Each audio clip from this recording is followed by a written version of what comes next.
Está con nosotros Richard Tapia, director del Instituto Peruano de Comunicación Política, para poder analizar las perspectivas de las elecciones 2026. Richard, ¿cómo estás? Buenas noches. Bien, buenas noches, un gusto estar nuevamente en tu programa. Richard, a ver, analicemos un poco. Se va acercando, ya estamos a menos de un año, porque ya pasamos la fecha de lo que va a ser el proceso de elecciones. Y ¿cómo ve las perspectivas que se vienen, lo que se está manejando dentro de este proceso o de esta coyuntura electoral? Bueno, el panorama se torna muy enraizado, ¿no? Muy complejo y muy complicado para el elector. Y también para las instituciones electorales. Me explico. Imagínate que al 12 de abril del 2025, hace una semana y días, se cerró el registro de organizaciones políticas de cara a las agrupaciones políticas, valga la redundancia, que van a participar o que están hábiles para participar en las próximas elecciones del 12 de abril del próximo año 2026. Y está cerrado con 43 organizaciones políticas hábiles para participar.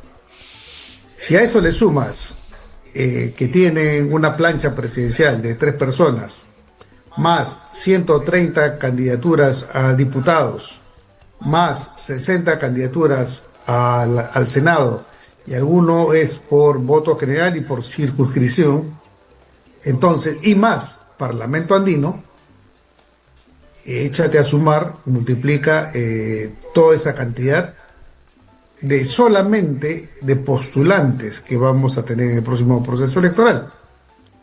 ¿Correcto?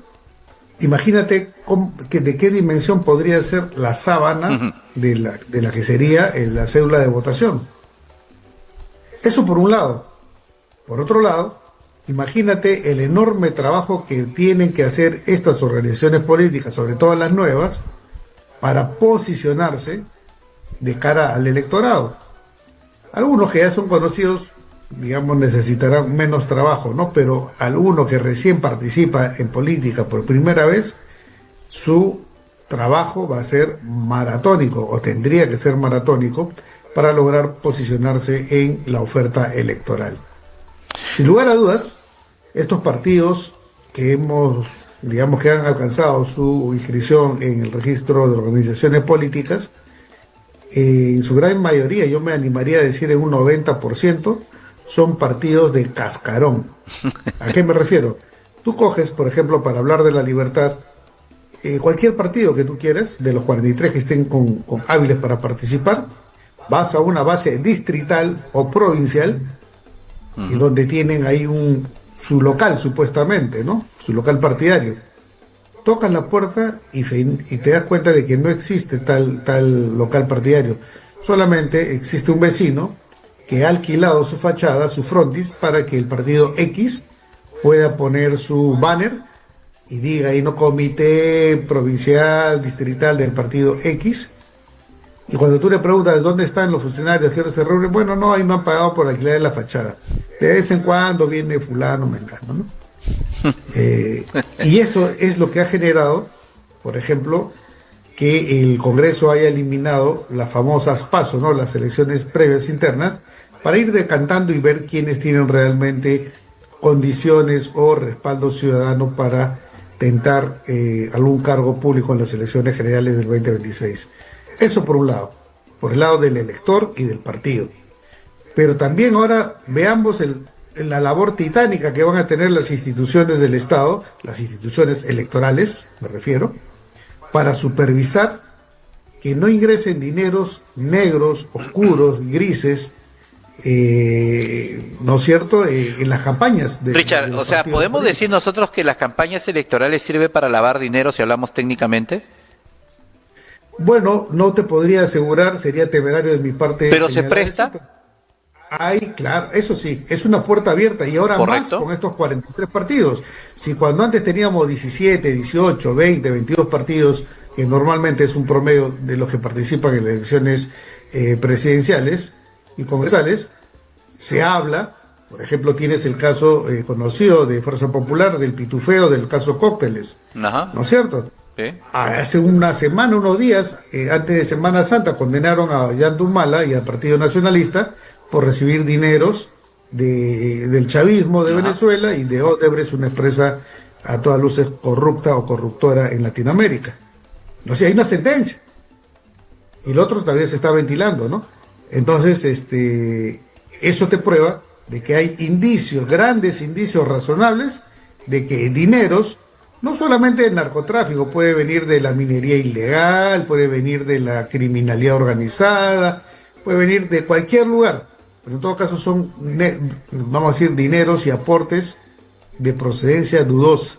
Ya, ¿No es cierto? correcto. Y no estamos inventando la pólvora, estamos viendo, hay un expresidente sentenciado por ese motivo y hay una ex candidata, ¿no es cierto?, que también tiene un proceso en giro por esos casos, ¿no? Entonces, si ya con estos 17, 18 partidos era difícil que las entidades electorales puedan hacer una mayor labor de fiscalización o una mejor labor de fiscalización, imagínate con 43. Va a ser imposible, va a ser titánico y lo único que vamos a quedar es, bueno, una declaración jurada en donde el partido diga que, bueno, los dineros son ilícitos, ¿no? Provenientes de fondos lícitos. Entonces, se complica por todos lados, ¿no es cierto? Y si ahora vas a la parte más técnica y decir cómo va a ser las entidades electorales para hacer la capacitación de enseñar a votar, ¿no es cierto? El voto cruzado, o sea, es por donde lo veas va a ser una cuestión sui generis, ¿no? Pero lo que más resalta y con lo que nos vamos a quedar para los registros históricos es que esta será la primera elección presidencial en el país que tuvo la mayor cantidad de candidaturas a la presidencia de la República. Ahora, la valla electoral es un papel importante dentro de un proceso electoral porque te permite, digamos, dejar a los partidos que tengan una estructura sólida, digamos así, porque tienen que alcanzar un mínimo. ¿La valla electoral se ha bajado para este proceso electoral? ¿Se mantiene? No, se mantiene, salvo en alianzas incrementa la valla, ¿no? Es más alto. ¿En cuánto está más Pero o menos? estaba creo que en 7%. En 7% ¿No? está En alianza. en Cuando vas alianza y en partido solo y 5 cuando vas solo. en 5. Sí, Ahora, ¿no? esto va a determinar que con seguridad más de la mitad de los partidos que están ahí, que aparecen, no pasen la valla electoral. yo te diría que los 80 o el 90%. No pasen la valla electoral. Y esto... Sí, o sea, pero justamente ahí se ha abierto un debate, ¿no? Porque me pareció haber escuchado a una autoridad o un representante de uno de las instituciones electorales del país referirse en el sentido de que esto a cargo de confirmarlo, pero no sé si fue una persona o un funcionario de una entidad electoral o algún congresista o por ahí a un analista, pero la cosa era de que decían de que aún no pasando la valla electoral en estas elecciones presidenciales podrían postular o sea, guardarían su inscripción, no perderían su inscripción y podrían postular en las elecciones de octubre a los gobiernos regionales y municipales. ¿Esto por qué sentido? Porque dicen ellos que la norma dice que el partido que no pasa la valla electoral en las elecciones presidenciales pierde su inscripción automáticamente. a partir del año siguiente, es decir, para el 2027. Wow. Y por lo tanto, Sí puede postular, pues. estarían aptos y hábiles para postular en las elecciones de octubre. Pero hay otra norma en donde dicen que partido que pierde la valla electoral, que no pasa la valla electoral, no debería postular o participar en las elecciones de octubre. Pero la norma es clara, ¿no? Si es que la norma prescribe que pierdes tú por no pasar la valla, pierdes tu inscripción, pero surte efecto el próximo año, entonces estarían perfectamente... Claro, o sea, hasta abril del 2027 estás habilitado. Hasta abril del 2027, perfecto, sí, exactamente. Y de ahí pasaría ya, lógicamente, al retiro correspondiente. Ahí su inscripción, ya no figuraría en el registro. Y vuelta tendrías que pasar a un proceso de inscripción. Pero el tema está, el tema va a ser de que se va a sumar esa cantidad de participantes ahora a la cantidad de regidores que van a postular, de candidatos que vamos a tener para la alcaldía y para el gobierno regional.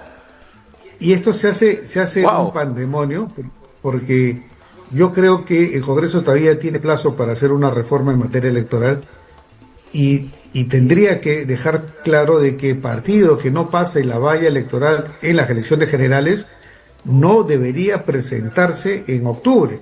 Si la norma dice que sí pueden, tendrían que hacer una corrección ahí o un ajuste, una modificación. ¿Por qué?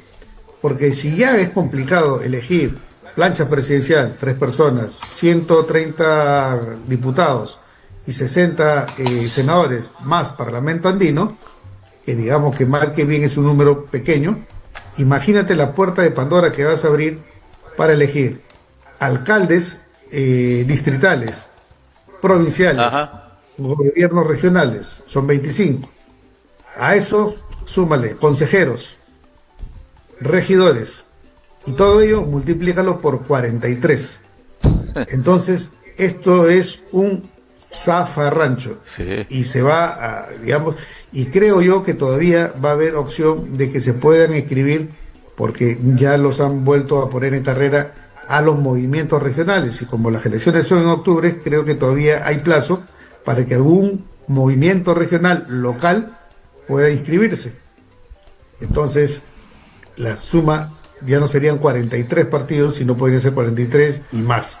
Entonces, sin lugar a dudas, esto es un despropósito tremendo, ¿no? En vez de todo esto, en vez de fortalecer la democracia en el país, lo que hace es debilitarla, ¿no? Es debilitarla y obviamente conducir a una anarquía en temas electorales, porque el ciudadano le va a dar, si ya con pocos partidos no tenía mucha intención de escoger o escoger bien dentro de la oferta electoral, imagínate con tanta cantidad de candidatos, esto va a ser un despropósito, ¿no? Yo creo que el Congreso todavía está a tiempo de introducir una modificatoria. Si la norma dice que perdería recién después de un año su inscripción, yo creo que debería cortarla por bien de la democracia peruana y corregirla y decir simple y llanamente que es lo lógico, ¿no? Tú pierdes la valla por una elección nacional, no deberías participar. Claro, pero El que no puede es que más, es algo no lógico. puede menos. Lo que tú dices, Richard, es algo lógico. Si tú no llegas al 5% de los votantes a nivel nacional, ¿con qué fuerza te vas a presentar a postular a una campaña para la alcaldía? ¿Con qué? O sea, simplemente para rellenar nada más, para ver ahí algunas opciones. Y ahora, para ir finalizando, Richard, el tema del tiempo del votante que va a tener en la mesa de sufragio se va a alargar. Imagínate.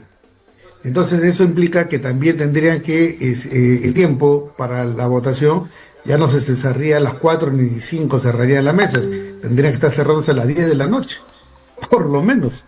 Claro, porque el tiempo del votante se tiene que alargar porque tiene que revisar, tiene que ver las opciones que va a sufragar y lógicamente va a ser más larga el proceso por más rápido que se quiera mover la cola, se va a demorar lógicamente y este proceso no va a terminar a las 4 de la tarde. Bueno, ahí tendríamos que hacer un ajuste ya personal desde el punto de vista ciudadano, ¿no? Porque el número de mesas se va a incrementar, ¿tú crees? ¿Perdón? ¿El número de mesas de sufragio crees que se incremente para este proceso electoral? Bueno, según un ratio de la población, que también hay gente que va a votar de jóvenes que votan por primera vez, eso implica que tendrían que ampliarse algunas mesas, ¿no? Por ese requerimiento. Pero imagínate, cada mesa va a tener 43 personeros, 43 firmas que se tienen que estampar a las actas para lacrarlas y enviarlas a la entidad electoral. Imagínate el tiempo que demora eso por mesa.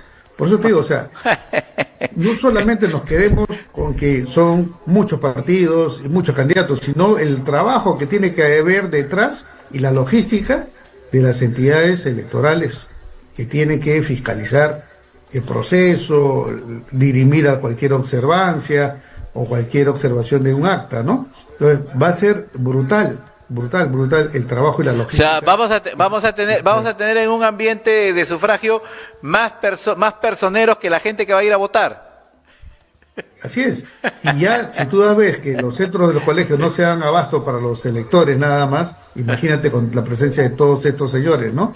Y una cosa fundamental, ¿no? Esto, si es que no hay alianzas, si no se acortan por lo menos a 25, al 50% digamos, de partidos que se presenten a la elección, esto va a ser un zafarrancho, ¿no? Pero sí también obliga al ciudadano de que esto, si esto no se logra y que se mantengan los 43 partidos políticos postulando, va a haber va a tener que haber un cambio ciudadano, es decir, ir ya con su candidato listo para marcar, ubicarlo y marcar, porque si te vas a poner en, ¿cómo se llama?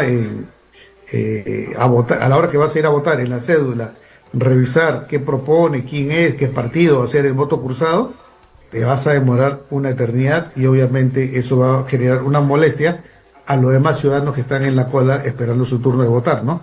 Por eso también tiene que haber todo un proceso de educación electoral para este proceso sui generis que tenemos a puertas el próximo año, ¿no? Correcto, Richard, como siempre, muchísimas gracias, la hora nos ha ganado, son las 9:01, muchísimas gracias por habernos acompañado a través de Chámbara Empresarial, como siempre. No, un gusto, Miguel, y siempre a la orden. Un gran abrazo, buenas noches. Bien, lo dejamos con